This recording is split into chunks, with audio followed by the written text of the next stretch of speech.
आज का पहला पाठ प्रेरित चरित अध्याय 20 पद संख्या 28 से 38।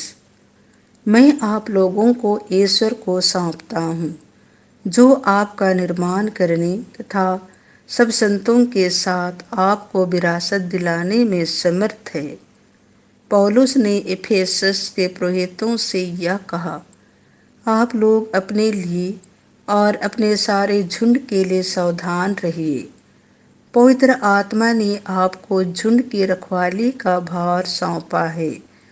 आप प्रभु की कलीसिया के सच्चे चरवाहे बने रहे, जिसे उन्होंने अपना रक्त देकर प्राप्त किया। मैं जानता हूँ कि मेरे चले जाने के बाद खूंखार भेड़िए आप लोगों के बीच घुस आएंगे, जो झुंड पर दया नहीं करेंगे। आप लोगों में भी ऐसे लोग निकल आएंगे, जो शिष्यों को भटकाकर अपने अनुयायी बनाने के लिए भ्रांतिपूर्ण बातों का प्रचार करेंगे। इसीलिए जागते रहें और याद रखें कि मैं आंसू बहा बहा कर 3 वर्षों तक दिन रात आप लोगों में हर एक को सावधान करता रहा। अब मैं आप लोगों को ईश्वर को सौंपता हूँ तथा उसकी अनुग्रहपूर्ण शिक्षा को, जो आपका निर्माण करने तथा सब संतों के साथ आपको विरासत दिलाने में समर्थ है। मैंने कभी किसी की चांदी, सोना अथवा वस्त्र नहीं चाहा। आप लोग जानते हैं कि मैंने अपनी और अपने साथियों की आवश्यकताएं पूरी करने के लिए अपने इन हाथों से काम किया। मैंने आपको दिखाया कि इस प्रकार परिश्रम करते हुए हमें दुर्बलों की सहायता करनी और प्रभु यीशु का कथन स्मरण रखना चाहिए कि लेने की अपेक्षा देना अधिक सुखद है। इतना कहकर पौलुस ने घुटने टेक कर उन सबों के साथ प्रार्थना की।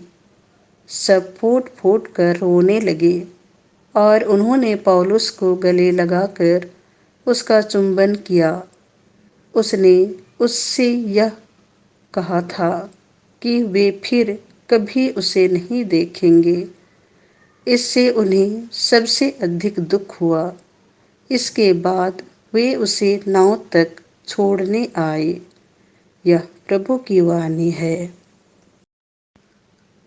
संत योहन के अनुसार पवित्र सुसमाचार अध्याय 17 पद संख्याएं 11 से 19। वे हमारी ही तरह एक बने रहे। यीशु ने अपनी आंखें ऊपर उठाई और यह कहा, हे परम पावन पिता, तूने जिन्हें मुझे सौंपा है उन्हें अपने नाम के सामर्थ्य से सुरक्षित रख, जिससे वे हमारी ही तरह एक बने रहे। तूने जिन्हें मुझे सौंपा है, जब तक मैं उनके साथ रहा, मैंने उन्हें तेरे नाम के सामर्थ्य से सुरक्षित रखा है। मैंने उनकी रक्षा की है। उनमें से किसी का भी सर्वनाश नहीं हुआ है। विनाश का पुत्र इसका एक ही अपवाद है, क्योंकि धर्म ग्रंथ का पूरा हो जाना अनिवार्य था। अब मैं तेरे पास आ रहा हूँ। जब तक मैं संसार में हूँ, यह सब कह रहा हूँ, जिससे उन्हें मेरा आनंद पूर्ण रूप से प्राप्त हो जाए। मैंने उन्हें तेरी शिक्षा प्रदान की है। संसार ने उनसे बैर किया, क्योंकि जिस तरह मैं संसार का नहीं हूँ, उसी तरह वे भी संसार के नहीं हैं। मैं यह निवेदन नहीं करता कि तू उन्हें संसार से उठा ले, बल्कि यह कि तू उन्हें बुराई से बचा। वे संसार के नहीं हैं, जिस तरह मैं संसार का नहीं हूँ। तू सत्य की सेवा में उन्हें समर्पित कर। तेरी शिक्षा ही सत्य है। जिस तरह तूने मुझे संसार में भेजा है, उसी तरह मैंने भी उन्हें संसार में भेजा है।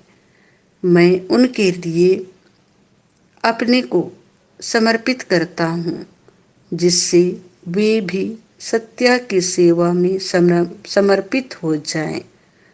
यह प्रभु का सुसमाचार है।